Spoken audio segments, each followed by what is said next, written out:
నమస్తే. Welcome to our channel. ఈరోజు మనతో పాటు ఉన్నారు senior consultant, interventional pulmonologist and sleep apnea disorder specialist doctor Vijay Kumar Chennamchetti garu, Jubilee Hills Apollo Hospitals. నమస్తే సార్. నమస్తే Rupa. How are you sir? Super busy, చెప్పండి. Initially I'm congratulating you pulmonary alveolar proteinosis disease sir. ఇది చాలా పెద్ద ప్రాసెస్ అని విన్నాను. సక్సెస్ఫుల్గా complete చేసినందుకు కంగ్రాచులేషన్స్. ఈ పల్మినరీ ఆల్వియోలార్ ప్రోటీనోసిస్ డిసీజ్ అంటే ఏంటి సార్? ఎవరికి చేస్తారు? ఏజ్ గ్రూప్ ఏముంటుంది ఇది? సో ఇది పల్మినరీ ఆల్వియోలార్ ప్రోటీనోసిస్ అనేది ఒక జబ్బం.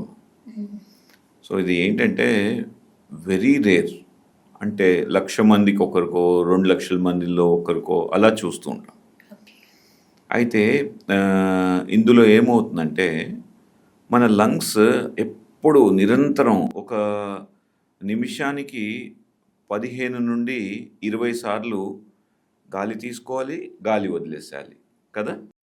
సో ఈ పద్ధతి స్మూత్గా జరగాలి అని అంటే మనకు లంగ్స్లో ఎలా అయితే ఒక కారు లేకపోతే సైకిల్ చక్రం చక్కగా స్మూత్గా మూవ్ అవ్వాలంటే అందుకు గ్రీస్ యాడ్ అవుతుంది, అవునా? ఆ ఫ్రిక్షన్ లేకుండా ఒక వీల్ రొటేట్ అవ్వాలంటే ఆ స్మూత్నెస్ ఆయిల్ ఉండాలి. అదే మరి లంగ్స్లో మనకు స్మూత్గా లంగ్ ఫంక్షన్ జరగాలి అని అంటే అందులో సర్ఫెక్టెంట్ అనే ఒక ప్రోటీన్ ఉంటుంది అన్నమాట. ఆ సర్ఫెక్టెంట్ ప్రోటీన్ వల్ల లంగ్ హాయిగా స్మూత్గా అలా ఓపెన్ అవుతుంది, అలా క్లోజ్ అవుతుంది, ఓపెన్ అవుతుంది, క్లోజ్ అవుతుంది. సో ఇది కొందరిలో ఏమవుతుందంటే జెనెటిక్ అబ్నార్మాలిటీస్ ఉంటాయి. ఈ జెనెటిక్ అబ్నార్మాలిటీస్ కానీ ఒక్కొక్కసారి ఆటో ఇమ్యూన్ డిసీజ్ అంటారు అనమాట. ఇటువంటి వాళ్ళలో సో ఆ లంగ్స్ లోపల ఆ ప్రోటీన్ అనేది మెటబలైజ్ కాకుండా అక్యుములేట్ అవుతూ వస్తుంటుంది. కొంతవరకు అక్యుములేట్ అయిపోయింది అనుకోండి, పర్లేదు.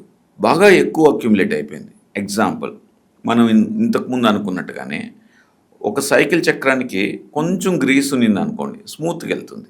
అదే మొత్తం గ్రీస్ అయింది అనుకోండి, జారిపోతుంది, లూజ్ అయిపోతుంది. అలానే అది ఎప్పుడైతే ఈ ప్రోటీన్ మనకు అక్యుములేట్ అయిపోతుందో, అక్యుములేట్ అయిన ప్రోటీన్ వల్ల మన లంగ్స్ యొక్క మెయిన్ ఫంక్షన్ ఏంటి? అట్మాస్ఫియర్ నుండి ఆక్సిజన్ తీసుకోవడం అండ్ దెన్ మన బాడీలో ప్రొడ్యూస్ అయిన కార్బన్ డైఆక్సైడ్ని బయటకు వదిలేయడం. సో ఇందులో భాగంగా ఏమవుతుందంటే ఈ ప్రోటీన్ అక్యుములేషన్ వల్ల ఆక్సిజన్ తీసుకోవడం అనేది తగ్గిపోతుంది, కార్బన్ డైఆక్సైడ్ బయటకు వదలడం అనేది సరిగా జరగదు అనమాట. సో ఇటువంటి సిచ్యువేషన్స్లో పేషెంట్కి ఆయాసం రావడం, ఆక్సిజన్ లెవెల్స్ పడిపోవడం అండ్ దెన్ ఒక్కొక్కసారి వీళ్ళని వెంటిలేటర్ మీద కానీ బైపాప్ మిషన్స్ కానీ పెట్టి ఆక్సిజన్ ఇవ్వడం జరుగుతూ ఉంటుంది. దీనికి ఉన్న ఒకే ఒక గోల్డ్ స్టాండర్డ్ పద్ధతి అనేది హోల్ లంగ్ లవాజ్ అంటారు. ఈ హోల్ లంగ్ లవాజ్ అని అంటే ఏంటంటే లంగ్స్ మీకు అందరికీ అర్థమయ్యేటట్టు చెప్పాలంటే ఒక లంగ్స్ని అలాగ ఒక లేయర్ లాగా కట్ చేసి అలా పరిచామంటే ఒక టెన్నిస్ కోర్ట్ అంత పెద్దది అవుతుంది. ఆ సర్ఫేస్ ఏరియా ఆఫ్ లంగ్ అనేది టెన్నిస్ కోర్ట్ అంత పెద్దది. ఒక్క మనిషిలో ఉన్న లంగ్ని అలా పరిచామంటే టెన్నిస్ కోర్ట్ అంత పెద్దది అవుతుంది. సో ఈ అన్ని పోర్షన్లో కూడా ఇంత పెద్ద ఏరియాలో మనకు ఆ ప్రోటీన్ అంతా అక్యుములేట్ అయిపోయి ఉంటుంది. సో ఒక టెన్నిస్ కోర్ట్ అంత ఏరియాని మనం కడగాలంటే ఎంత నీళ్లు కావాలి? చాలా కావాలి. అలానే ఆ లంగ్ని క్లీన్ చేయాలి అని అంటే, ఈ ప్రోటీన్ అంతా రిమూవ్ చేయాలనంటే ఆల్మోస్ట్ 20 నుండి 30 లీటర్ల ఆఫ్ సెలైన్ అవసరం అవుతుంది. ఆ సెలైన్ కూడా ఒకసారి అటు ఇచ్చి కడగడం కాదు కదా. ఇదేది జస్ట్ మనం టెన్నిస్ కోర్ట్ ఎగ్జాంపుల్ తీసుకున్నాం అనేసి అలా నీళ్లు చల్లేసి అలాగా జస్ట్ మాప్ చేయడం కాదు.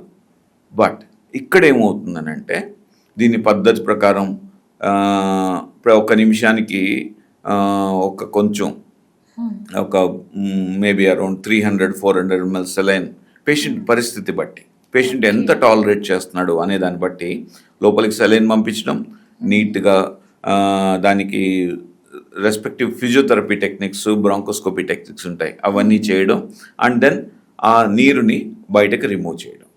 ఇలాగా ఒక పద్ధతి ప్రకారం చాలా కాన్సన్ట్రేటెడ్గా అంటే ఫోకస్డ్గా ఒక 10 గంటల పాటు చేసామంటే అప్పుడు లంగ్స్ మొత్తం క్లీన్ అవుతాయి. సో దీన్ని హోల్ లంగ్ లవాజ్ పద్ధతి అని అంటారు. రీసెంట్గా మనం అపోలోలో ఫర్ ద ఫస్ట్ టైం అన్నమాట. అండ్ దెన్ 2 లంగ్స్ కూడా ఇంతకుముందు ఒక్కొక్క లంగ్ని మనం విడివిడిగా మనం క్లీన్ చేసేవాళ్ళం. అంటే ఒక లంగ్కి 4-5 అవర్స్ తీసుకోవడం, మళ్ళీ ప్రాబబ్లీ ఒక 1 మంత్ తర్వాత సెకండ్ లంగ్ తీసుకోవడం అలా జరిగేది. సో ఇప్పుడు కొత్త టెక్నిక్స్, కొత్త పద్ధతులు వచ్చిన తర్వాత ఏం చేస్తున్నాం అంటే ఈ టెక్నాలజీ అంతా ఉపయోగించుకొని ఒకేసారి ఏం చేస్తామంటే అటే స్ట్రెచ్లో బోత్ లంగ్స్ కూడా క్లీన్ చేయడం జరిగింది. దీన్ని హోల్ లంగ్ లవాజ్ అని అంటారు. ఓకే సార్, ఇప్పుడు ఈ హోల్ లంగ్ లవాజ్లో ఏజ్ గ్రూప్స్ ఏమైనా ఉంటాయి సార్? ఏ ఏజ్ గ్రూప్ వాళ్ళకైనా వస్తుంది అది? సో జనరల్గా ఇటువంటి డిసార్డర్స్ మనకు మిడిల్ ఏజ్ నుండి పైన కనబడతాయి. సో దో ప్రాబ్లం చిన్నప్పటి నుండి ఉన్నప్పటికి కూడా అది మెల్లిమెల్లిగా ప్రోటీన్ అక్యుములేట్ అయ్యి ఇట్ టేక్స్ ప్రాబబ్లీ అట్లీస్ట్ ఒక 20 years మినిమం పడుతుంది. అదంతా అక్యుములేట్ అయ్యి ఆయనకి ఇబ్బంది పెట్టేదానికి, పేషెంట్కి ఇబ్బంది కలిగించేదానికి 20 years పడుతుంది. అంటే సిమ్టమ్స్ ఏముంటాయి సార్? మనకి ప్రాబ్లం ఉంది అని ఎలా తెలుస్తుంది? ఆయాసం ఉంటుంది. ఓకే, అండ్ ఎక్స్రే తీసినామంటే మచ్చలుగా ఉంటాయి. ఈ మచ్చల్ని జనరల్గా నాన్ ఎక్స్పర్ట్స్ ఎప్పుడన్నా చూసినప్పుడు ఇది న్యూమోనియా అనుకొని, టీబీ అనుకొని, చాలామంది ఈ రోజుల్లో ఏం చేస్తుంటారంటే మా దగ్గరికి వచ్చే కొందికి టీబీ ట్రీట్మెంట్ తీసుకొని వస్తారు. అంటే ఇండియాలో ఏమవుతున్నదంటే ఎటువంటి మచ్చ లంగ్స్లో నీరుంది, లంగ్స్లో పల్మనరీ ఆల్వియోలార్ ప్రోటీనోసిస్ ఉంది, లంగ్స్లో న్యూమోనియా ఉంది, లంగ్స్లో ఎన్నో క్యాన్సర్ ఉంది, లంగ్స్లో ఇంకేమన్నా ప్రాబ్లమ్స్ ఉన్నాయి. అయినప్పటికీ కూడా ఏం చేస్తారంటే దానికి టీబీ మందులు ఇచ్చేస్తారు. అంటే డయాగ్నోస్ కరెక్ట్గా ఉన్నా లేకపోయినా కానీ టీబీ ట్రీట్మెంట్ నడిచిపోతున్నది. అది ఎలా అవాయిడ్ చేయాలి సార్? అది అవాయిడ్ చేయాలంటే అది ట్రీటింగ్ ఫిజిషియన్స్కి అండ్ ఆల్సో పేషెంట్స్ ఎవరైతే ట్రీట్ చేసుకుంటున్నారో వాళ్ళకు కూడా ఆ ఒక విజ్డమ్ ఉండాలి, నాలెడ్జ్ ఉండాలి. ఏంటి, ఇది టీబీ అనేది ఎక్కడ కూడా కన్ఫర్మ్ కాలేదు, నేను టీబీ మందులు ఎందుకు వాడాలి అని పేషెంట్లు అడగాలి. అండ్ దెన్ డాక్టర్లు కూడా ఇది ఏదో తెల్ల మచ్చలు ఉన్నాయి లంగ్స్లో, టీబీ ట్రీట్మెంట్ వాడేద్దాం అని అనేసి టీబీ ట్రీట్మెంట్ మందులు పెట్టేస్తారు. కానీ అనవసరంగా ఇప్పుడు మెడికేషన్ యూజ్ చేస్తున్నాం కదా సార్, సైడ్ ఎఫెక్ట్స్ అది ఇంకా ఎఫెక్ట్ అవుతుంది కదా. డెఫినెట్గా అందుకోసమే పర్టికులర్గా లంగ్స్లో ఏ ప్రాబ్లం ఉన్నా కానీ మీరు మీ పల్మనాలజిస్ట్ని అడగాల్సింది ఏంటంటే మా డయాగ్నోస్ ఏంటి, మాకు ఎందుకు ఇలా అవుతున్నది, సో దానికి ఎన్ని రోజులు ట్రీట్మెంట్ తీసుకోవాలి.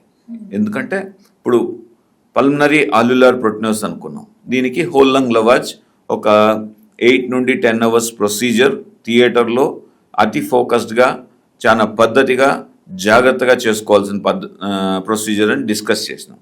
అలానే ఎక్స్రేలో నిజంగా టీబీ ఉన్నింది, సో అది మనం ఎప్పుడైతే స్పూటం టెస్ట్ పంపిస్తామో, స్పూటం రావట్లేదు అంటే కళ్ళ కానీ తెమ్మడ కానీ మీకు రావట్లేదు అని అంటే దానికి బ్రాంకోస్కోపీ పద్ధతులు ఉంటాయి.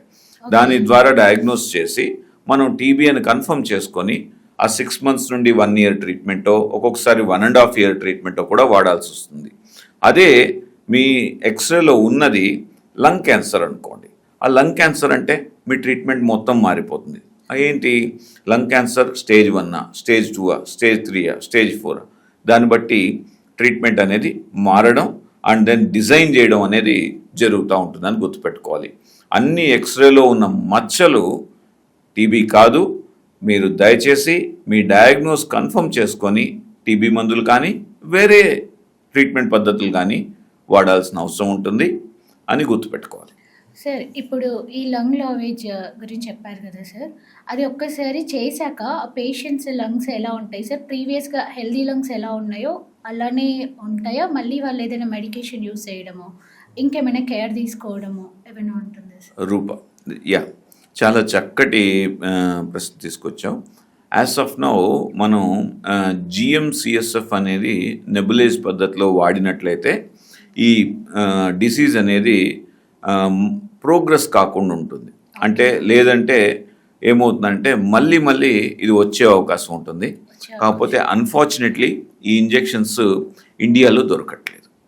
సో కాబట్టి మనం లంగ్ లవాజ్ చేసిన తర్వాత పేషెంట్ని ఎవ్రీ 3 to 6 months ఫాలోఅప్ చేస్తుంటాం. ఇది ఒక 2 years 3 yearsలో మళ్ళీ అనేది తిరిగి వస్తుంది. మళ్ళీ క్లీన్ చేసుకోవాల్సిన అవసరం ఉంటుంది అని గుర్తుపెట్టుకోవాలి. ఓకే, ఎవ్రీ 2 years 3 years ఒకసారి క్లీన్ చేయించు. అంటే అది డిపెండ్స్ ఆన్ పేషెంట్ కండిషన్ బట్టి అనమాట. in 3 years అనేది స్పెసిఫిక్గా చెప్పలేం. మా ఎక్స్పీరియన్స్లో యావరేజ్గా 3 years ఉంటుంది. బట్ సమ్ టైమ్స్ ఏమవుతుందనంటే it may come back in even 6 monthsలో కూడా వస్తుంది. అంటే అండర్లయింగ్ ప్రాబ్లం చాలా సివియర్ ఉన్నింది అనుకోండి, అంటే ఆటో ఇమ్యూన్ డిజీజ్ లేకపోతే ఇంకా యాంటీబాడీ లెవెల్స్ అనేసి ఉంటాయి. ఇవన్నీ చాలా ఎక్కువ ఉన్నట్లయితే మళ్ళీ ర్యాపిడ్ అక్యుములేషన్ ఉంటుంది. అండ్ ఇటువంటి వాళ్ళని తరచూ చేసుకోకపోయినా అంటే ఫ్రీక్వెంట్గా లంగ్ లవాజ్ చేయకపోయినట్లయితే ఏమవుతుందంటే వాళ్ళకి చాలా సివియర్ అయిపోయింది అనుకోండి, అంటే చాలా సివియర్ స్టేజ్కి వెళ్ళారంటే మళ్ళీ ప్రొసీజర్ చేసే టైంలో కూడా చాలా కాంప్లికేషన్స్ వచ్చే అవకాశం ఉంటుంది. ఇన్ బిట్వీన్ వాళ్ళు మెడికేషన్ అయితే యూజ్ చేయాలి సార్? మెడికేషన్ ఏం లేదు, అంత సపోర్టివ్ కేర్, ఇంకేం లేదు, అంత సపోర్టివ్ కేర్, ఇన్హేలర్స్ ఏది లేదు. సపోర్టివ్ ఫిజికల్ యాక్టివిటీస్ ఏమైనా ఉంటాయా సార్? ఏం లేదు, మా బ్రీతింగ్ ఎక్సర్సైజ్ అవన్నీ చేసుకోవాలి అంతే. కానీ బట్ స్పెసిఫిక్ ట్రీట్మెంట్ అనేది హోల్ లంగ్ లవాజ్ మాత్రమే ఉంటుంది. ఓకే, కాకపోతే ఫుడ్ హ్యాబిట్స్ అవి కొంచెం ఏమైనా చేంజ్ చేసుకోవాలా? ఏది లేదు, జస్ట్ 3 years తర్వాత మళ్ళీ చేయడం, అంటే depends on the patients. 2 or 3 years తర్వాత మళ్ళీ క్లీన్ చేయించుకోవాలి. అలాగే ఇంకొక మోస్ట్ కామన్ డిజార్డర్ ఏంటి అంటే ఆస్మా. ఆస్మా అంటే ఏంటి సార్? యాజ్ పర్ జీనా గైడ్లైన్స్ ప్రకారం ఆస్మాలో పద్ధతులు ఏముంటాయి, వాటి మీద ఎలాంటి అవగాహన ఉండాలి పేషెంట్స్కి, వాటి ట్రీట్మెంట్స్ ఏముంటాయి సార్? మనం ఆస్మా చూసినట్లయితే మీరు చల్లనీళ్ళు తాగుతారు, లేకపోతే చల్లగాలికి వెళ్తారు, లేకపోతే పక్కపక్కన అవుతారు. సో మీకేమైనా ప్రాబ్లం అవుతున్నదా? ఏం కావట్లేదు. కానీ ఆస్తమా పేషెంట్లు ఎప్పుడైతే చల్లగాలికి వెళ్తారో, వాళ్ళు తినకూడనాటివి అయినా తింటారో, లేదు చక్క నవ్వాల్సి వచ్చింది ఎక్కడన్నా, అలాంటప్పుడు దగ్గు రావడం. సో ఇటువంటి ట్రిగ్గర్స్ ఏవైతే ఉన్నాయో, అంటే చల్లగాలి కానీ ఫుడ్ ఐటమ్స్ కొన్ని కానీ, ఇటువంటి ట్రిగ్గర్స్ వచ్చినప్పుడు ఏమవుతుందంటే వీళ్ళకి బ్రాంకో కన్స్ట్రిక్షన్ అనేది అవుతుంది. బ్రాంకో కన్స్ట్రిక్షన్ అని అంటే మనకు గాలి పీల్చే గొట్టాలు ఇలా ఉంటాయి అనుకోండి. మనం గాలి పీల్చినప్పుడు వెడల్పు అవుతాయి, అండ్ దెన్ వదిలినప్పుడు చిన్నవవుతాయి. వీళ్ళకి ఏమవుతుందంటే ఏదన్నా చల్లగాలి లాంటిది ట్రిగ్గర్ ఏదైనా తగిలినప్పుడు అది ఆ గాలి పీల్చే గొట్టాలు బాగా మూసుకుపోతాయి అన్నమాట. సో దీనిని ఆస్మా అని అంటారు. సో ఇది ఈజీగా మీ అందరికి అర్థం అవడానికి చెప్పడం జరిగింది అనమాట. అయితే ఆస్మాలో మీరు గుర్తుపెట్టుకోవాలి, మీ డాక్టర్ మీకు ఆస్మా అని మీకు డయాగ్నోస్ చేసినట్లయితే, సో మీకు ఒక ఈజీగా అర్థమయ్యేదానికి చెప్తాను నేను. ఈరోజు లేటెస్ట్ పద్ధతులు మీరు తెలుసుకోవాలి అని అంటే, సో మీ అందరికీ తెలుసు షుగర్ వ్యాధి, డయాబెటీస్ అనగానే సో కొందరు చాలా చిన్న ఏజ్లో డయాబెటీస్ వస్తుంది, కొందరికి ఏజ్ అయిన తర్వాత డయాబెటీస్ వస్తుంది, మధుమేహం. సో దీనిలో type 1 డయాబెటీస్ అంటారు, తొందరగా వచ్చిన దాన్ని type 2 డయాబెటీస్ అని అంటారు. ఇంతవరకు తెలుసు కదా. అలానే ఆస్మాలో గుర్తుపెట్టుకోవాల్సింది, మీకు మీ డాక్టర్ ఇది ఆస్తమా అని చెప్పినప్పుడు మీరు మీ డాక్టర్ని అడగాల్సిన క్వశ్చన్ ఏంటంటే, నాకు T2 type 2 హై ఆస్తమానా, type 2 లో ఆస్తమానా అని తెలుసుకోవాలి. ఇది ఫస్ట్ అండ్ ఇంపార్టెంట్ స్టెప్. ఎందుకు అని అనుకుంటే, ఈ ఒక్క పద్ధతి ద్వారా, ఎగ్జాంపుల్ మనం జూబ్లీ చెక్ పోస్ట్ దగ్గర ఉన్నాం, అవునా? ఈ జూబ్లీ చెక్ పోస్ట్ దగ్గర నుండి మాదాపూర్ వెళ్ళాలంటే ఇలా వెళ్తాం, బంజారా హిల్స్ వెళ్ళాలంటే లెఫ్ట్ కొడతాం, అంత సింపుల్. T2 ఆస్తమా అంటే వేరే మందులు ఇస్తాం, T2 లో ఆస్తమా అంటే డిఫరెంట్ మందులు ఇవ్వడం జరుగుతూ ఉంటుంది. రెండిటికి కంబైన్ చేయడం కరెక్ట్ కాదు. 2026 గైడ్ లైన్స్ ప్రకారం ఓకే దీన్ని కంబైన్ చేసి T2 హై ఉన్న వాళ్ళకి ఇవ్వాల్సిన మందులు ఒక T2 లోకి ఇచ్చినామంటే పనిచేయదు, T2 లోకి ఇవ్వాల్సిన మందులు T2 హైలో ఇస్తే పనిచేయదు. సో అనవసరంగా మీ టైము మీ యొక్క డబ్బులు వృధా అవుతుంది. ఇది డాక్టర్ని కన్సల్ట్ అయినప్పుడు ఫస్ట్ ఈ క్వశ్చన్స్ అడగాలి ఖచ్చితంగా. సో మీరు ఆస్తమా అనగానే అంటే ఎన్నో రకాల దగ్గులు ఆయాసాలు ఆస్తమా అని ట్రీట్ చేస్తుంటారు, అది కరెక్ట్ కాదు. అవును సార్, చాలా మందికి ఈ విషయం తెలీదు. సో అలానే ఎలా అయితే షుగర్లో టైప్ 1 టైప్ 2 ఉందో అలానే ఆస్తమా అనగానే మీరందరూ ఈ రోజు నుండి గుర్తుపెట్టుకోవాల్సింది T2 హైయా T2 లోనా అని గుర్తుపెట్టుకోవాలి. ఓకే, అయితే మీరు ఇంకొక చాలా చక్కటి డిస్కషన్ తీసుకొచ్చారు, జీనా గైడ్లైన్స్ అన్నారు. జీనా గైడ్లైన్స్ అంటే ఏంటి? మనకు ప్రపంచం మొత్తం హెల్త్ని రెగ్యులేట్ చేయడానికి ఏమన్నా బాడీస్ ఉన్నాయా? So world health organisation WHO అని అంటారు, అవునా? అలానే మనకు ఈ millions of patients okay world across వీళ్ళకి ఎటువంటి ట్రీట్మెంట్ ఇవ్వాలి ఆస్తమా పేషెంట్లకి అని డిసైడ్ చేయడం అనేది, ఎటువంటి ట్రీట్మెంట్ ఏ లెవెల్లో ఇవ్వాలి, ఏ లెవెల్లో వాళ్ళకి ఎటువంటి మందులు ఇవ్వాలి అనేది గైడ్ చేసేది ఓన్లీ జీనా అన్నమాట. ఈ జీనా గైడ్లైన్స్ ప్రతి ఇయర్ వస్తుంటాయి, దాన్ని ప్రతి ఇయర్ రివైజ్ అవుతుంటాయి. దాన్ని చదువుకొని మా ఎక్స్పర్ట్స్ అందరూ కూడా ఈ ఒక యూనిఫార్మిటీ ఆఫ్ కేర్ అనేది ఇవ్వడం జరుగుతూ ఉంటుంది. సో ఈ జీనాలో గుర్తుపెట్టుకోండి 5 లెవెల్స్ ఉంటాయి. అసలు ఎప్పుడో వారానికి ఒకసారో లేకపోతే నెలకు ఒకసారో సిమ్టమ్ కొద్దిగా దగ్గు వస్తుంది అని అనుకోండి, అప్పుడు వాళ్ళకి ఇన్హేల్డ్ కార్టికోస్టెరాయిడ్ అని అంటారు. సో ఇన్హేలర్ అనేది మీ యొక్క ఆస్తమాలో స్టెప్ 1 నుండి స్టెప్ 5 వరకు కామన్ అని గుర్తుపెట్టుకోండి. ఇన్హేలర్ లేకుండా ఎవరన్నా ఆస్తమా ట్రీట్మెంట్ వాడుతున్నారంటే మీరు రాంగ్ పద్ధతిలో ఉన్నారు. మీరు ఆ పద్ధతిని అంటే ట్యాబ్లెట్స్ కానీ కాఫ్ సిరప్లు కానీ స్టీరాయిడ్ ఇంజెక్షన్లు వేసుకోవడం అనేది మీ ఆరోగ్యాన్ని దెబ్బతీస్తుంది. ఎందుకంటే ఇన్హేలర్ రూపంలో వాడినట్లయితే ఎగ్జాంపుల్ ఒక ఇంజెక్షన్ తీసుకుంటున్నాం, ఆ ఇంజెక్షన్లో మీకు 1000 ఉన్నిందనుకోండి డోస్, మీకు అర్థం అవడానికి చెప్తున్నాను.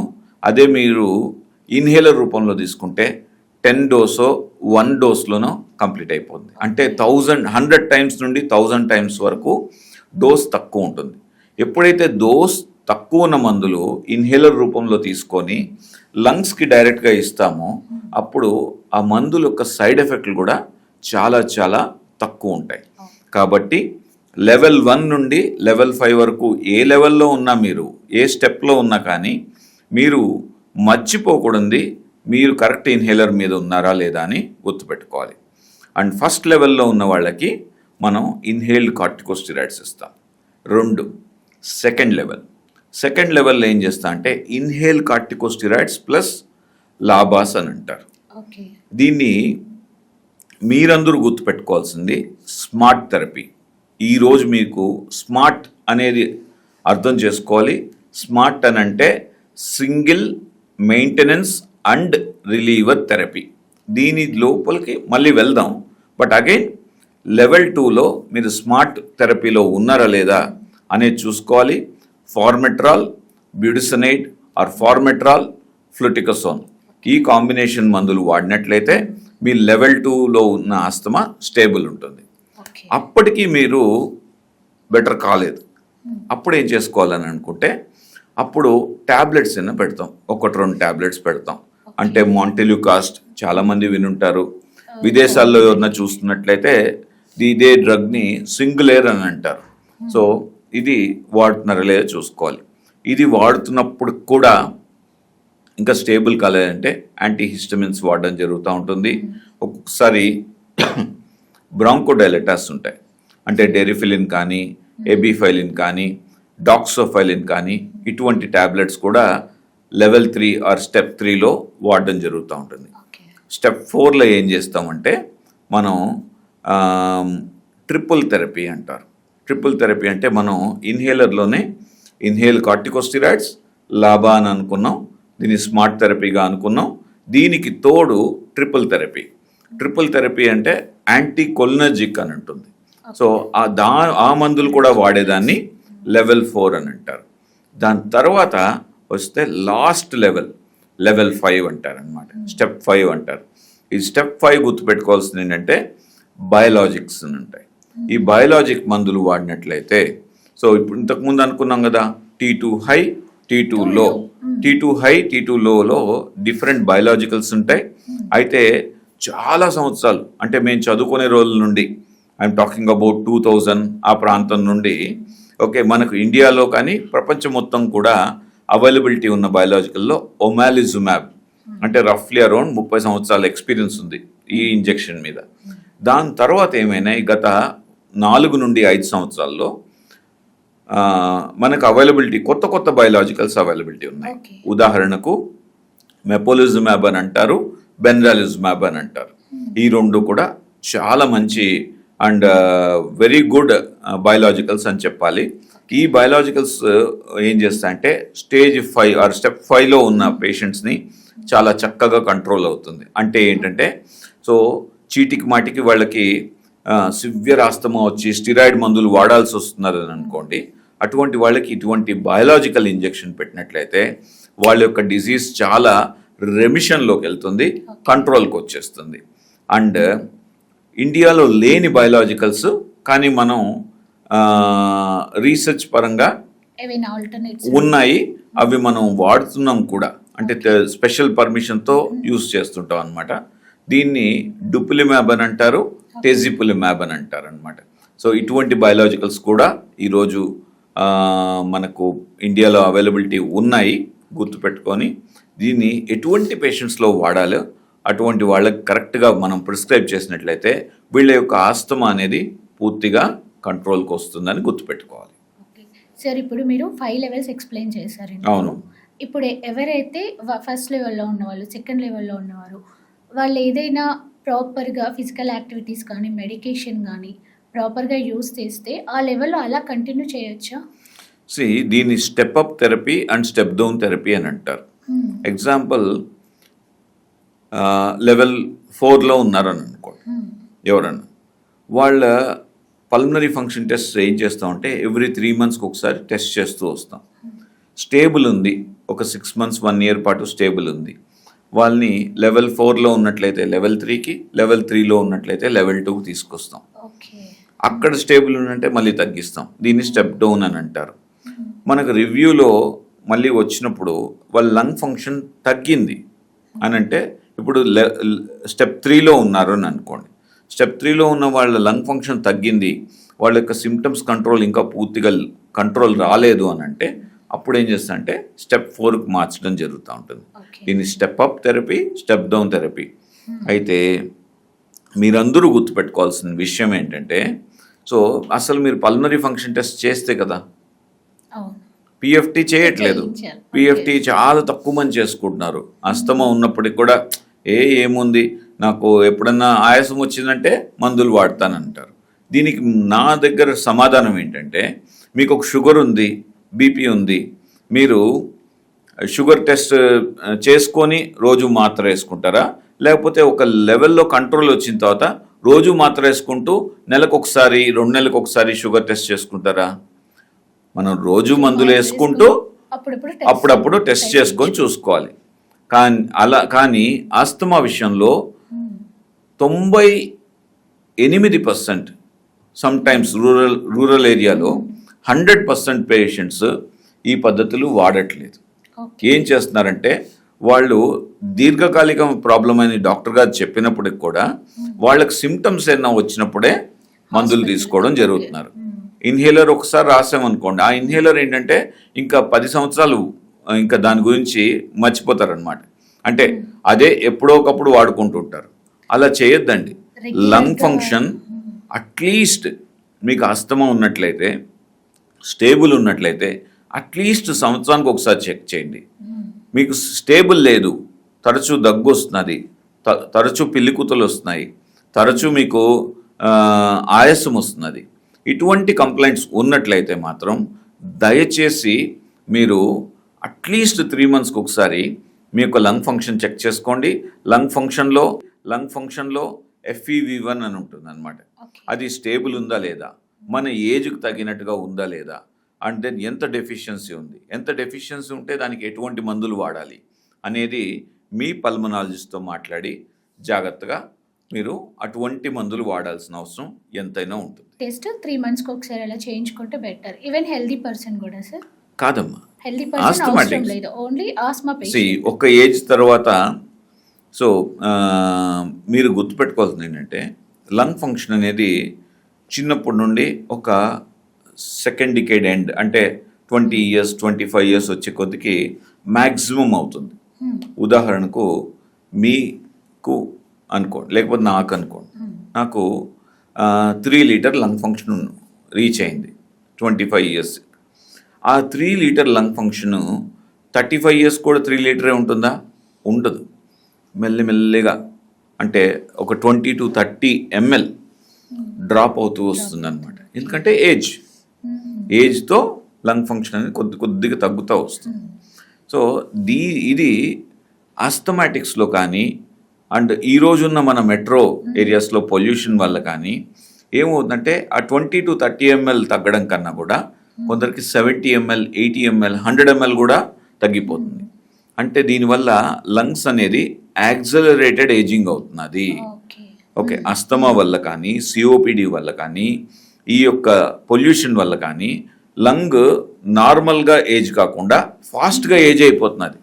అంటే మీ హార్ట్ బాగుంది, మీ బ్రెయిన్ బాగుంది, మీ యొక్క శరీరం బాగుంది, కానీ మీ లంగ్స్ ఏమవుతున్నది అని అంటే త్వరగా ఏజ్ అయిపోతున్నది. 50 ఏళ్ళకి ఉండాల్సిన లంగ్స్ మీ లంగ్ ఫంక్షన్ టెస్ట్ చేసినట్లయితే ఇటువంటి ప్రాబ్లమ్స్ ఉన్న వాళ్ళకి 80 ఇయర్స్ 90 ఇయర్స్లో ఉండాల్సినంత లంగ్ అనమాట. లంగ్ ఏజ్ అని అంటారు. ఆ లంగ్ ఏజ్ అనేది డిస్ప్రపోర్షనేట్గా 40 ఇయర్స్కి ఉండాల్సిన లంగ్స్ 60 ఇయర్స్ గానో 70 ఇయర్స్ ఏజ్ గానో కనబడుతుంటాయి. ఇంకొకటి సార్, మీరు ఇప్పుడు ఆస్మా పేషెంట్స్కి కానీ ఎవరైతే లంగ్స్ హెల్దీగా లేవో వాళ్ళకి డాక్టర్స్ చాలా వరకు నేను చూసినంత వరకు స్పైరోమీటర్ ఇస్తారు. అవును, అది సజెస్ట్ చేస్తారు. ఈ స్పైరోమీటర్ వల్ల నిజంగా బెనిఫిట్స్ ఉంటాయా సార్? అది యూజ్ చేయొచ్చా? మామూలుగా ఆఫ్టర్ కోవిడ్ తర్వాత సార్ చాలా మంది ఇళ్లలో స్పైరోమీటర్ అది కూడా ఒకటి ఏంటి ఖచ్చితంగా ఉంటుంది.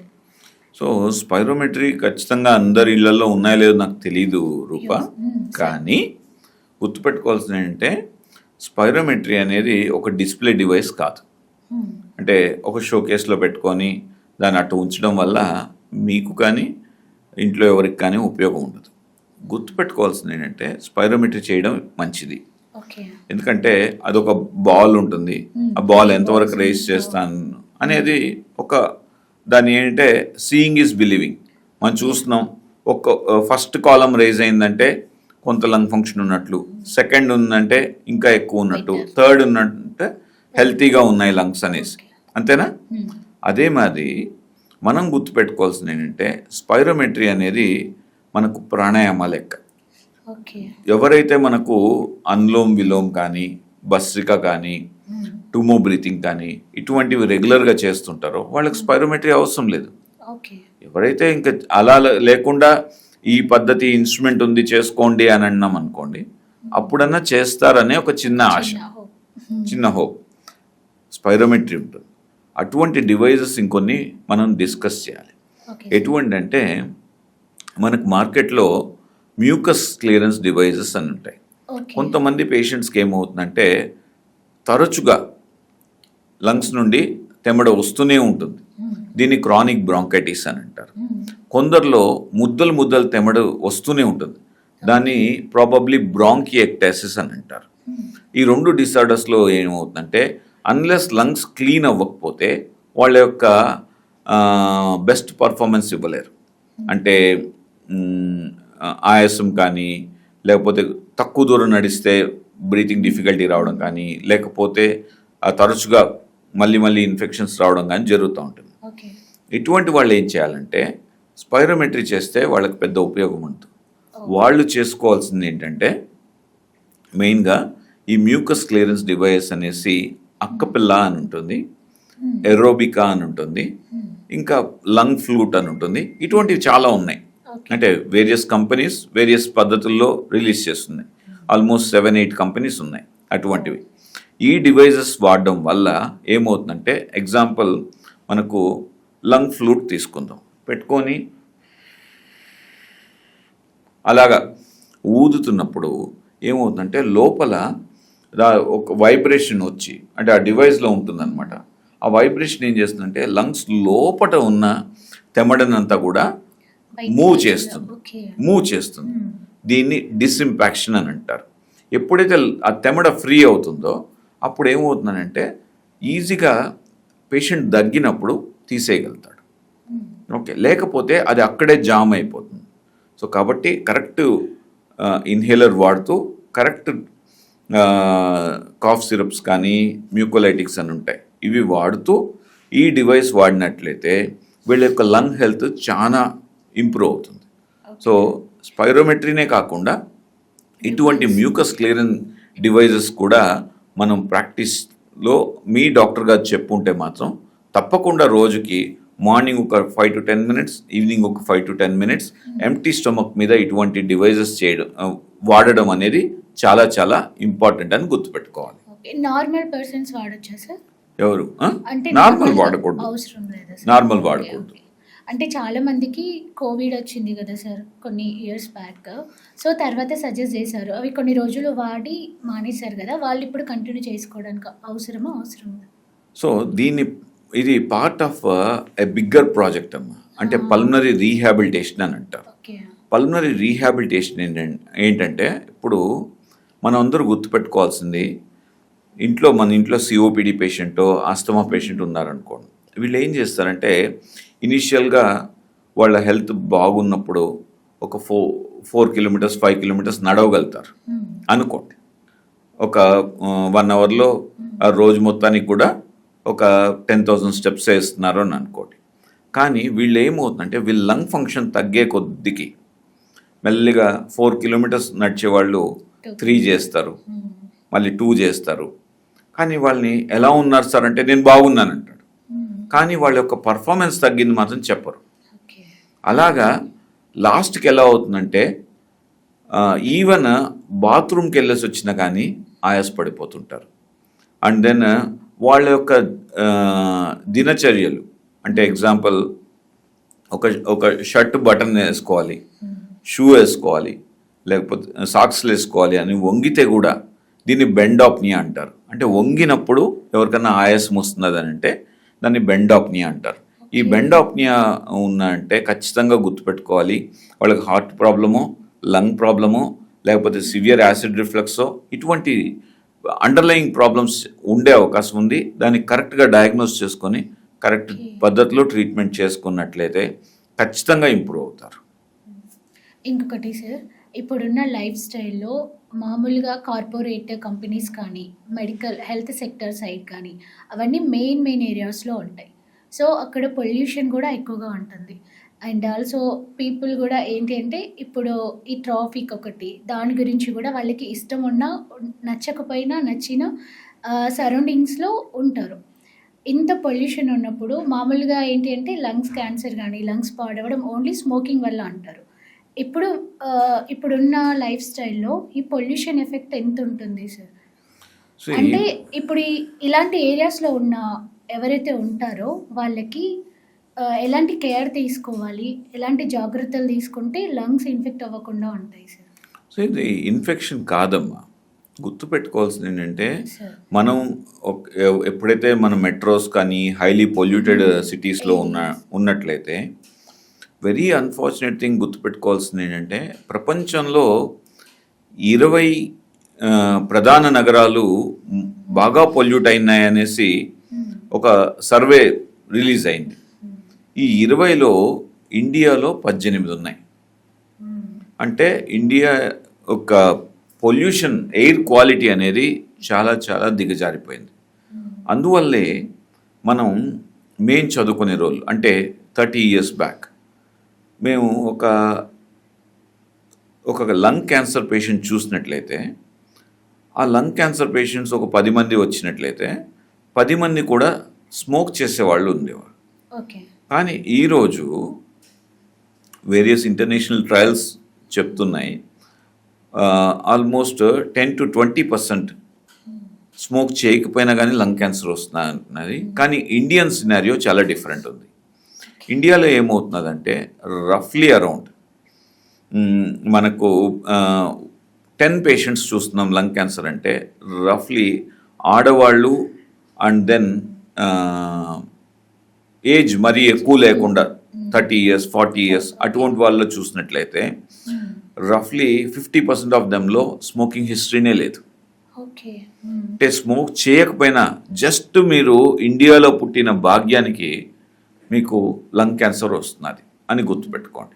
అందుకోసమే నేను నా పేషెంట్స్కి ఎప్పుడు చెప్తూ ఉంటాను అండ్ సోషల్ మీడియాలో కూడా విరివిగా డిస్కస్ చేస్తుంటాను. ద మూమెంట్ మీకు దగ్గు కానీ ఆయాసం కానీ 2 to 3 వీక్స్లో తగ్గట్లేదు అని అంటే డీటెయిల్డ్ ఎవాల్యుయేషన్ చేయించుకోండి. ఈ రోజుల్లో మనం డబ్బులు కొంచెం పోగొట్టుకున్న ప్రాబ్లం లేదు, మళ్ళీ సంపాదించుకోవచ్చు. అవును సార్. ఆరోగ్యం పోగొట్టుకుంటే అది మళ్ళీ రాదు. కాబట్టి అజాగ్రత్త వద్దు. ఎందుకు అజాగ్రత్త వద్దు అంటే పర్టికులర్గా లంగ్ క్యాన్సర్ కానీ అదర్ లంగ్ ప్రాబ్లమ్స్ కానీ ఎంత ఎర్లీ స్టేజ్లో మనం డయాగ్నోస్ అయిందంటే అంత అద్భుతమైన ట్రీట్మెంట్లు ఉంటాయి. అండ్ మీరు కూడా కంప్లీట్గా క్యూర్ అయ్యే అవకాశం ఆల్మోస్ట్ 80-90% ఉంటుంది. అదే లేట్ అయ్యే కొద్దికి ఏమవుతుందంటే మీ క్యూర్ రేట్స్, మీ జబ్బుని పూర్తిగా నయం చేయడం అనేది ఇంపాసిబుల్ అవుతుంది.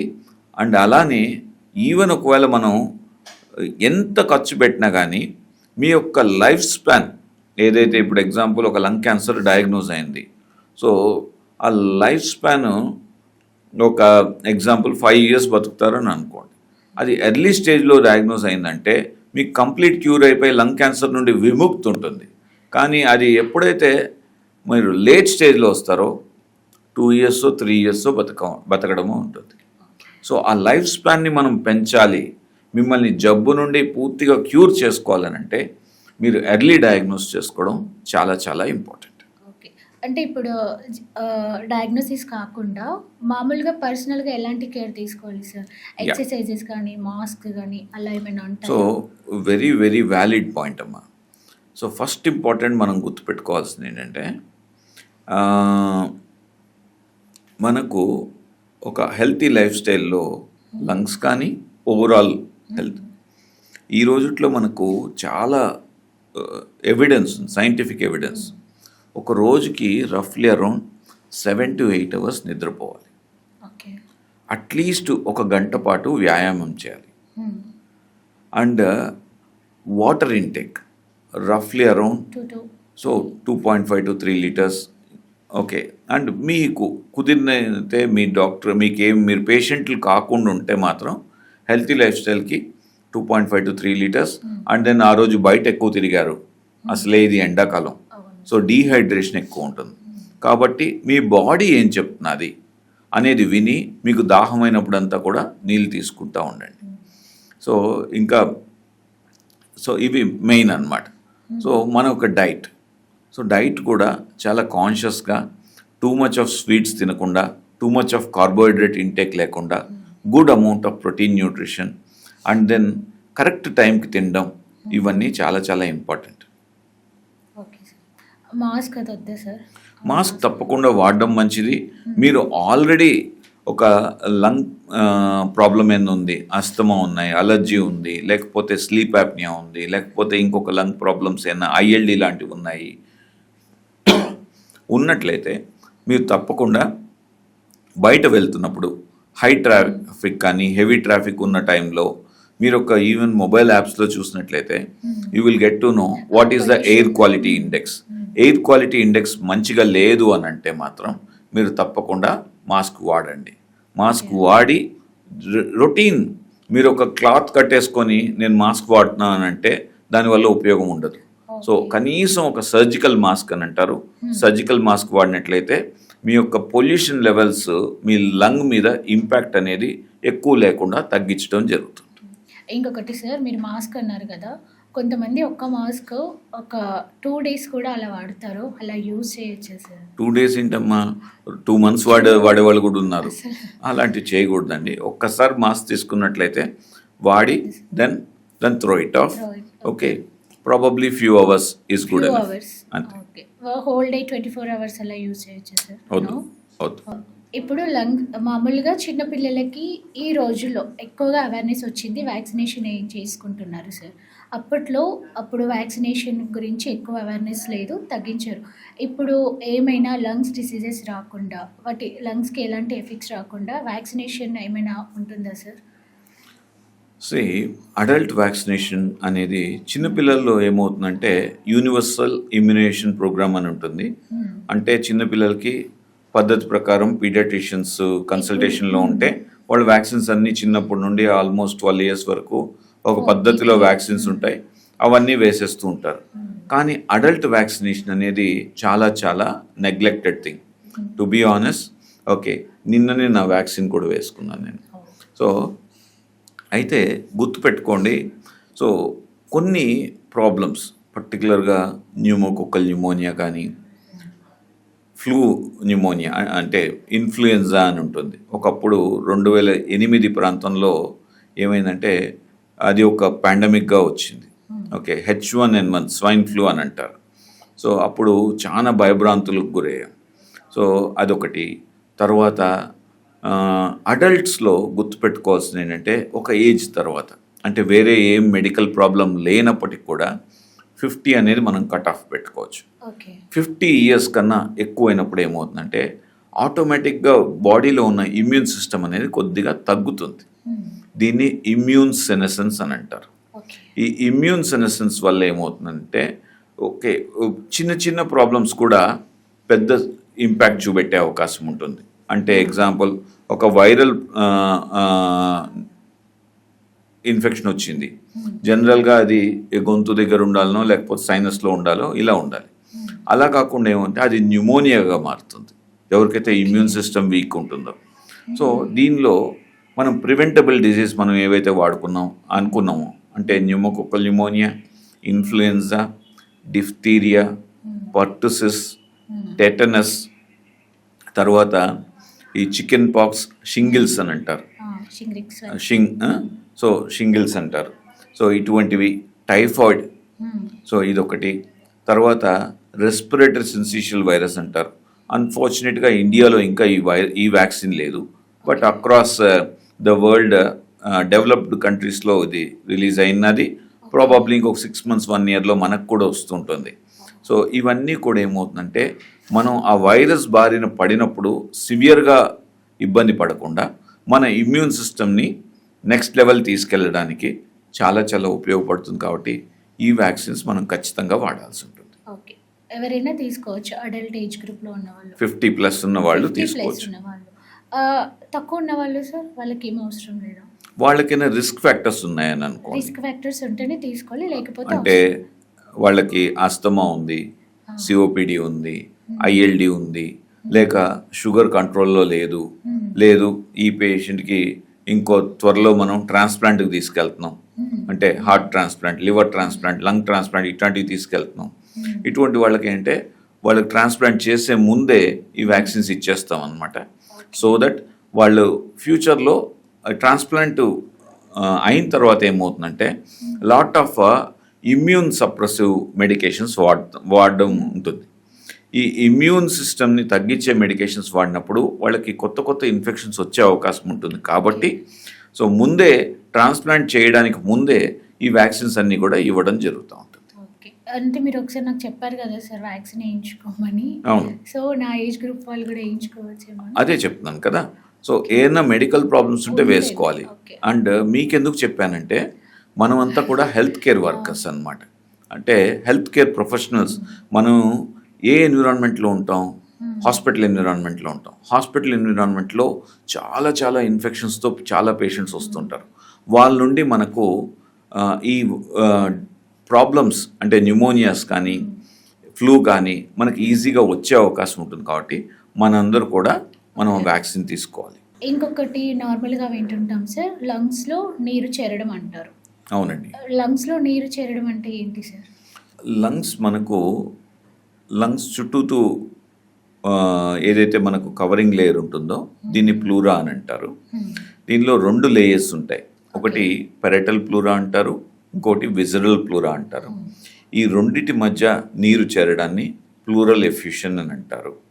అయితే మీరు అడిగిన ప్రశ్న ఏంటంటే లంగ్స్లో నీరు అని అన్నారనమాట. అంటే లంగ్స్ చుట్టూతా నీరు ప్లూరల్ ఎఫ్యూషన్ అని అంటారు. లంగ్స్లో వచ్చే నీరుని పల్మనరీ ఇడిమా అని అంటారు. ఈ రెండింటికి డిఫరెన్స్ ఉంటుందన్నమాట. సో పల్మనరీ ఇడిమా అంటే గుర్తుపెట్టుకోండి, 2 పక్కల లంగ్స్లో ఎప్పుడన్నా నీరు చేరుతున్నది అని అంటే అది పల్మనరీ ఇడిమా అయ్యే అవకాశాలు ఎక్కువ ఉంటాయి. ఇది జనరల్గా ఈ డయాగ్నోస్ వచ్చినప్పుడు మనం ఏం చేస్తామంటే మందులు కరెక్ట్గా ఆ నీరు పోయేదానికి అన్నీ కూడా మందులతో సెట్ చేస్తుంటాం. అయితే ఎందువల్ల వచ్చింది నీరు అనేది గుర్తుపెట్టుకోవాలి. అంటే ఎందువల్ల అనంటే, ఒకటి మీకు హార్ట్ ఫెయిల్యూర్ ఉందనుకోండి, నీరు రావచ్చు. లివర్ ఫెయిల్ అయిందనుకోండి, నీరు రావచ్చు. కిడ్నీ ఫెయిల్ అయింది, నీరు రావచ్చు. మీకు అనీమియా ఉంది, నీరు రావచ్చు. అంటే అర్థం, అనీమియా ఉన్నా కానీ వచ్చేస్తుంది. అండ్ మాల్ న్యూట్రిషన్ అంటే సరిగా తినట్లేదు, సో దానివల్ల ప్రోటీన్ లెవెల్స్ తగ్గిపోయినాయి, నీరు రావచ్చు. ఓకే, ఇలాగా వేరియస్ కారణాలు అనమాట. సో దీన్ని అన్నీ కూడా ఫస్ట్ ఎందువల్ల వచ్చింది అనేది కరెక్ట్ డయాగ్నోస్ చేసుకొని దాన్ని కరెక్ట్ ట్రీట్మెంట్ చేసుకోవడాన్ని పల్మనరీ ఎడిమా అంటారు. అయితే ప్లూరల్ ఎఫ్యూషన్కి వచ్చినామంటే, ప్లూరల్ ఎఫ్యూషన్ అగైన్ 2 పక్కలు ఉన్నప్పుడు ఆల్రెడీ మనం పల్మనరీ ఎడిమాకు వచ్చిన కారణాలు ఏమైనా ఉన్నాయా అనేది గమనించుకొని దాన్ని ట్రీట్ చేసుకుంటూ, లేదు ఒకే పక్క నీరు చేరింది, 2 లంగ్స్లో నీరు కాకుండా ఒకే పక్క నీరు చేరిందంటే మాత్రం తస్మాత్ జాగ్రత్తగా ఉండాలి. అది టీబీ అవ్వచ్చు, క్యాన్సర్ అవ్వచ్చు, ఇంకేనా అన్యూజువల్ ఫంగల్ ఇన్ఫెక్షన్స్ కావచ్చు. కాబట్టి ఫస్ట్ ఆఫ్ ఆల్ మీకు ఒక పక్క నీరు వచ్చిందా, 2 పక్కల నీరు వచ్చిందా అది క్రాస్ చెక్ చేసుకోండి. ఒక పక్క వచ్చినా 2 పక్కలు వచ్చినా కానీ దాని యొక్క రూట్ కాస్కి వెళ్ళి కరెక్ట్ ట్రీట్మెంట్ తీసుకోవాల్సి ఉంటుంది. ఒక పక్క వచ్చింది అని అంటే మాత్రం మనం గుర్తుపెట్టుకోవాల్సిన ఇంపార్టెంట్ ఇష్యూ, ఆ నీరు తీసి టెస్ట్కి పంపిస్తాం కదా, అది ఎక్సుడేటివా ట్రాన్సుడేటివా అనేది మేము క్రాస్ వెరిఫై చేసుకుంటాం. ఎప్పుడైతే ఎక్సుడేటివ్ వస్తుందో, ఈ రోజున్న కొత్త పద్ధతుల ద్వారా ఏమవుతుందంటే ఆ నీరులో క్యాన్సర్ కణాలు ఉన్నాయా, టీబీ క్రిమి ఉందా అనేది మాలిక్యులర్ పద్ధతిలో చెక్ చేసుకుంటాం. జనరలీ 24 అవర్స్లో రిపోర్ట్ వచ్చేస్తుంది. ఒకవేళ అది కన్ఫర్మ్ కాలేదు ఎందువల్ల వచ్చిందని అంటే మాత్రం దానికి చేసే టెస్ట్ ఏంటంటే థొరకోస్కోపీ అంటారు. అంటే ఏం చేస్తామంటే ఈ ఛాతీలో మత్తిస్తాం, మత్తిచ్చి చిన్న హోల్ అంటే ఒక ఇంత హోల్ అనమాట, కీ హోల్ సర్జరీ అనుకోండి, వెళ్ళి లోపలికి వెళ్ళి ఆ నీరంతా క్లీన్ చేసి తీసేసి లోపల ఎక్కడైతే నీరు చేరున్నదో దాన్ని ప్లూరల్ క్యావిటీ అని అనుకున్నాం, అక్కడ నుండి చిన్న చిన్న ముక్కలు తీస్తాం అనమాట, బయాప్సీ అంటాం. ఈ బయాప్సీ తీసి టెస్టింగ్ పంపిస్తాం. అండ్ మన దగ్గర ఏం చేస్తుంటాం అంటే పర్టికులర్గా మన అపోలోలో, సో వితిన్ 10 minutes మనకు డయాగ్నోస్ తెలిసిపోతుంది. ఈ బయాప్సీ ముక్కని ఫ్రోజన్ టెస్టింగ్ అని అంటాం అనమాట. సో 10 minutesలో మనకు ఇది ఇన్ఫెక్షనా క్యాన్సరా, ఇది ఇన్ఫెక్షన్ అనుకోండి, ఇన్ఫెక్షన్కి మందులు పెట్టామనుకోండి తగ్గిపోతుంది. కానీ క్యాన్సర్ అనుకోండి, క్యాన్సర్ మందులు ఇవన్నీ పెట్టి నీరు తగ్గడానికి చాలా టైం పడుతుంది. కాబట్టి మళ్ళీ నీరు రాకుండా ఏం చేస్తామంటే there is something called imported talc, German talc, స్టెరిటాల్క్ అంటారు అనమాట. అంటే జర్మన్ అంటే జర్మనీ కంపెనీ నుండి వస్తుంది కాబట్టి, సో ఈ స్టెరిటాల్క్ని లోపల వేసేసినట్లయితే ఏ లేయర్స్ మధ్యలో అయితే నీరు వస్తున్నదో ఆ లేయర్స్ 2 కూడా అతుక్కుపోతాయి. అతుక్కుపోయినప్పుడు అది మళ్ళీ మనకు చేరకుండా హెల్ప్ అవుతుంది. సో దట్ పేషెంట్కి ఆయాసం రాకుండా, దగ్గు రాకుండా ఉపయోగపడుతుంది. ఈ లోపల ఏమవుతుందంటే ఒక 1 month పడుతుంది. ఈవెన్ క్యాన్సర్ ట్రీట్మెంట్ స్టార్ట్ చేసినా కానీ ఆ క్యాన్సర్ ట్రీట్మెంట్కి క్యాన్సర్ కణాలు తగ్గడానికి మనకు ఒక 1 month పడుతుంది. ఈ లోపల పేషెంట్ ఇంప్రూవ్ అవ్వడం జరుగుతూ ఉంటుంది. ఇది క్యూరబుల్ సార్ ఈ ప్రాసెస్? ఏది అంటే ఇలా వాటర్ వచ్చినప్పుడు ఒకసారి క్యూర్ అయిపోయాక మళ్ళీ వాటర్ వచ్చే ఛాన్సెస్ ఉంటాయో? అదే కదా అనుకునేది. ఏదైతే ఈ క్యాన్సర్ వల్ల నీరు వస్తున్నదో, క్యాన్సర్ వల్ల నీరు వస్తుంటే ఖచ్చితంగా గుర్తుపెట్టుకోండి, ఇది స్టేజ్ 4 డిసీజ్ అనేసి. స్టేజ్ 4లో క్యూర్ అనేది మనం చాలా తక్కువ మాట్లాడతాం, కానీ మనం అర్థం చేసుకోవాల్సింది ఏంటంటే స్టేజ్ 4లో పేషెంట్ నీరు వస్తున్నప్పుడు ఎంత ఆయాసపడతాడంటే చాలా ఇబ్బంది పడతాడు. గాలి పీల్చుకోవడానికి కూడా చాలా ఇబ్బంది ఉంటుంది. ఈవెన్ నడవడం పక్కన పెట్టండి, పడుకొని ఉన్నప్పుడే కూడా గాలి తీసుకోలేకపోతాడు, ఆయాసం ఎక్కువ ఉంటుంది. ఇటువంటి వాళ్ళలో మనం ఇటువంటి ప్రొసీజర్ థొరకోస్కోపిక్ ప్లూరోడోసిస్ అన్న ప్రొసీజర్ కానీ సక్సెస్ఫుల్గా చేసినట్లయితే అప్పుడు మనకు వాళ్ళకి మాటి మాటికి నీరు రాకుండా ఉండడానికి ఆల్మోస్ట్ 95% క్యూర్ రేట్ ఉంటుంది. అంటే ఆ నీరు మళ్ళీ రాకుండా మనం 95% ఆఫ్ టైమ్స్ సక్సెస్ఫుల్గా మేనేజ్ చేయొచ్చు, కానీ క్యాన్సర్ క్యూర్ చేయలేము. స్టేజ్ 4 క్యాన్సర్ని క్యూర్ చేయలేము అనేది గుర్తుపెట్టుకోవాలి. అంటే దీనికి ఎలాంటి సిమ్టమ్స్ ఉంటాయి సార్? ఏదమ్మా? లంగ్స్ లో నీరు రావడానికి అనుకున్నాం కదా నాన్న. ఆయాసం అవేనా? ఓకే, ఆయాసం దగ్గొచ్చినప్పుడు కన్సల్ట్ అవ్వాలి. ఇంకొకటి సార్, రీసెంట్గా విన్నాను ఐపీసీ ప్రొసీజర్ అని. ఐపీసీ ప్రొసీజర్ అంటే ఏంటి సార్? కొందరికి ఏమవుతుందంటే రూప, మనం క్యాన్సర్ వల్ల నీరు వస్తున్నదని తెలిసినప్పుడు కొందరు నెగ్లెక్ట్ చేసి దీర్ఘకాలికం ఆ నీరుని అలానే ఉంచేసి ఉంటారు. దానివల్ల ఏమవుతుందంటే ఆ క్యాన్సర్ కణాలంతా కూడా లంగ్ మీద డిపాజిట్ అయిపోయి లంగ్ని పూర్తిగా ఎక్స్పాండ్ కానికుండా చేస్తాయి. అదే ఎర్లీ స్టేజ్లో అనుకోండి, మనం ఆ నీరు తీసేసినామంటే లంగ్ ఎక్స్పాండ్ అయిపోతుంది. అలా కాకుండా వీళ్ళు చాలా 3 months 4 months నెగ్లెక్ట్ చేస్తారు. నెగ్లెక్ట్ చేసినప్పుడు ఏమో అంటే ఆ నీరు తీసినప్పుడు కూడా లంగ్ ఎక్స్పాండ్ కాదు. ఇటువంటి వారికి మాటికి నీరు చేరిపోతూ ఉంటుంది. కాబట్టి దాన్ని మాటికి హాస్పిటల్కి వచ్చి తీర్చుకోవాలంటే చాలా కష్టం ఉంటుంది. అటువంటి పరిస్థితుల్లో ఇండ్వెల్లింగ్ ప్లూరల్ కెథెటర్ అని అంటారు. ఈ ఇండ్వెల్లింగ్ ప్లూరల్ కెథెటర్ ఐపీసీ, ఈ పద్ధతి ఏంటంటే ఆపరేషన్ థియేటర్లో జనరల్గా చేస్తుంటాం. It's a 30 minutes procedure. ఈ ప్రొసీజర్ చేసి ఆ చిన్న పైపు వాళ్ళకి అలా పెట్టేస్తాం అనమాట. ఒక టనల్ చేసి, అంటే ఈజీగా ట్యూబ్ బయట రాకుండా అనమాట. ఆ పైపు ఈజీగా బయటకు వచ్చేయకుండా మనం జాగ్రత్తలు తీసుకోవడానికి ఆ టనల్ చేసి స్టిచెస్ వేసి పెట్టేస్తాం.